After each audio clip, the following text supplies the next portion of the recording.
Здравствуйте. Меня зовут Рита Газизова.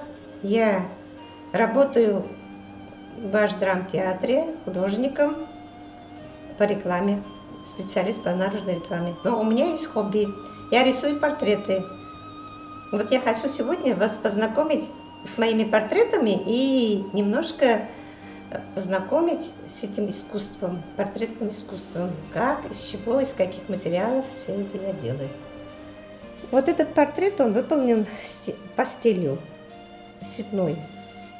Сейчас покажем другой. А это вот на цветной бумаге, это ретушь, карандаш такой. Карандаш используем белого, можно сказать, мела даже, белого карандаша. Это тоже пастельная работа. Вот. А это на цветной бумаге, на темной бумаге, и выявляется это свет. Вот этот портрет уже карандашом. Карандашный рисунок. Это вот портрет, нарисованный сангиной.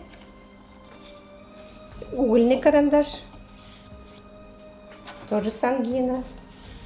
Вот простой карандаш на простой бумаге. Вот такие портреты получаются. Это тоже сангина. И это тоже сангина.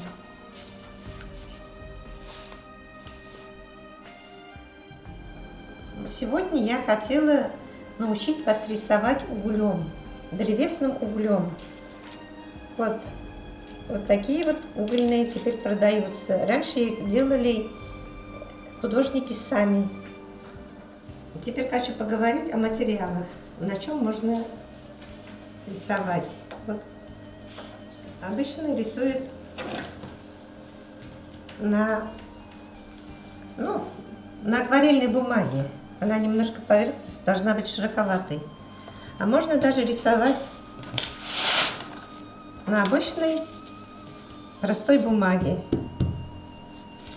В основном раньше это применялось очень, как-то практично, легко и быстро стирается. Можно на цветной бумаге. Я даже могу вот это использовать от этого от папки картон.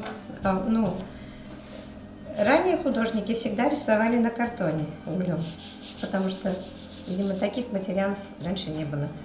А теперь вот у нас выбор большой. Теперь пройдемте к мольберту. Вот у меня тут мольберт, приспособление.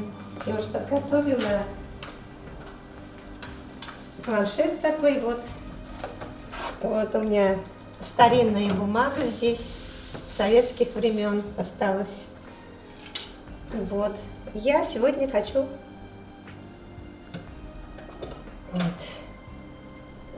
показать вам, как можно нарисовать автопортрет. Можно вот у нас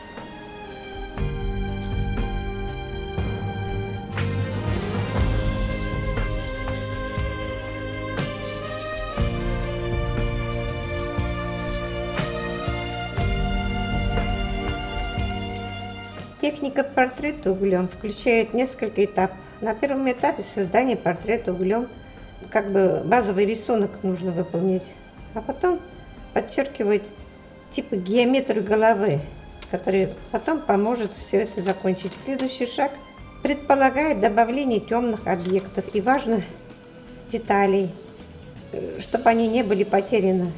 Потом все это начинается работа полутонами, светом.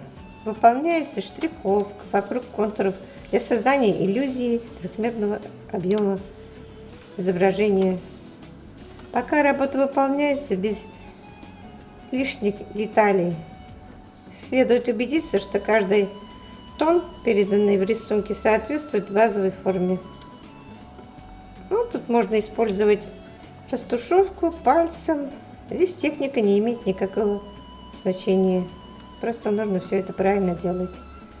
В завершающем этапе Добавляются основные моменты, уточняются детали рисунка.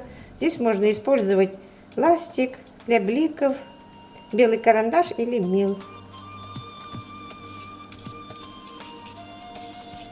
Я думаю, достаточно.